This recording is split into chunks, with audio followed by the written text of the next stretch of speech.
For me, it was never because I needed to report the data, but I just wanted to understand if my work is valuable, if I'm doing valuable things, because otherwise, why are you even creating something? It's just a waste of effort. But then, talking about reporting metrics, if you go to probably any board of directors at a SaaS company, the most interesting metric for them is going to be revenue. Revenue, not the PR metrics. And that's where the challenge comes in, how to attribute the revenue to a certain analyst relations or public relations. And it's really one of the biggest challenges in the market that exists right now.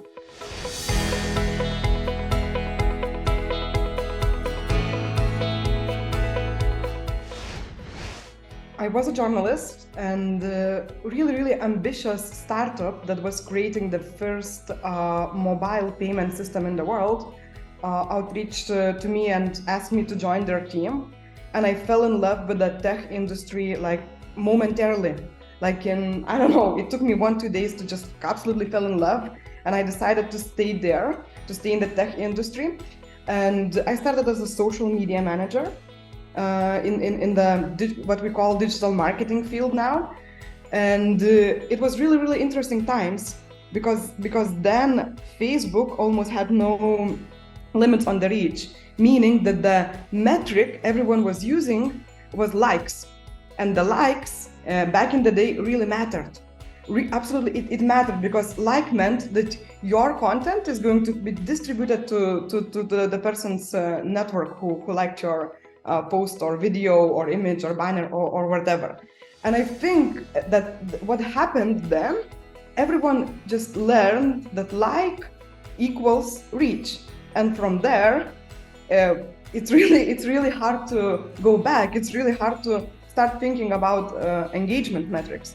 So basically, that was one of my first interactions in the digital marketing, and I loved it.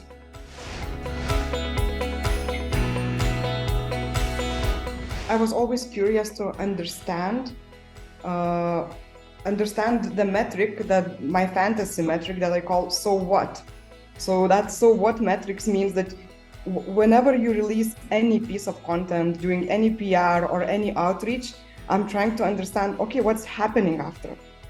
So for me, it was never because I needed to report the data, but I just wanted to understand if my work is valuable, if I'm doing valuable things, because otherwise, why are you even creating something? It's just a waste of effort.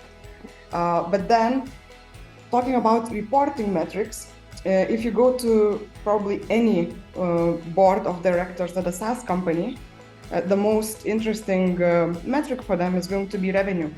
Revenue, not the PR metrics. And that's where the challenge comes in, how to attribute the revenue to a certain analyst relations or public relations.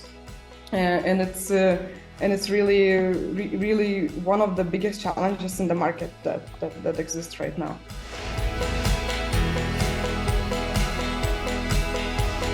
We use a technique pretty often that is commonly known as newsjacking, or now as a trends jacking. One of the first things I do when I joined a new company, and I did 2.5 years ago when I joined Cast AI, on the first day I installed a brand monitoring platform. Like immediately, it was free version, doesn't matter, because from there you start to understand if your efforts are actually paying off. Without that visibility, you cannot move further. And then the second thing I do, I install the same brand monitoring platform on my competitors, because then I can have the full visibility what they are doing, and then react immediately.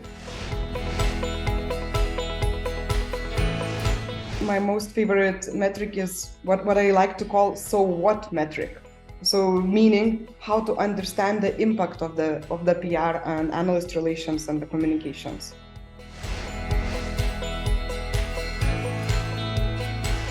The biggest challenge we come across is to understanding the value of the communications channel. So, for example, there is an influencer.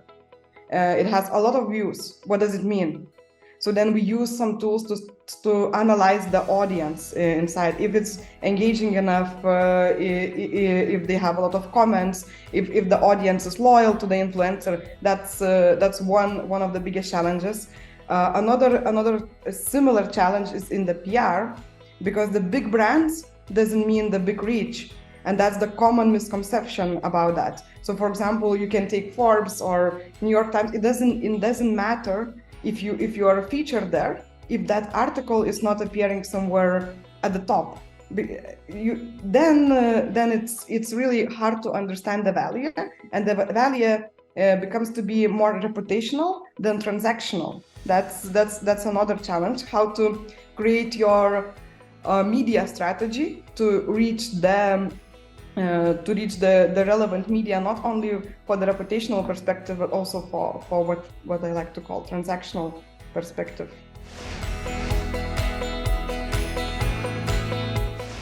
So now everyone is talking about the fact that you need to reduce your budget, you need to reduce your spending because the recession is here. But the smart companies, what they are doing right now, they're just trying to take over their markets. They're just trying to find the ways to grow using the opportunity that more influencers are available. Maybe journalists will be less loaded with the announcements of 500 million funding rounds, and we trying to use that opportunity for our growth. So for example, it's really interesting because sometimes you are in the market that is not declining, and we currently in that market. Our service, because we offer the cost optimization, our service demand for our service is actually growing, meaning the similar tools that offering cost optimization actually not cutting their marketing expenses. And you would say, one could say that, okay, there is no chance for me to benefit from the market situation, but there is more players in the industry, there is more space, more keywords uncovered, more journalism that we know today grew during the last recession, all of them, because it's a break. It allows us to recharge, and it allows us to build better products, better systems, better measurement than before. Just it's really normal. I'm saying just let's not panic. Let's measure everything. Let's send those metrics to our boards, and we will be all right.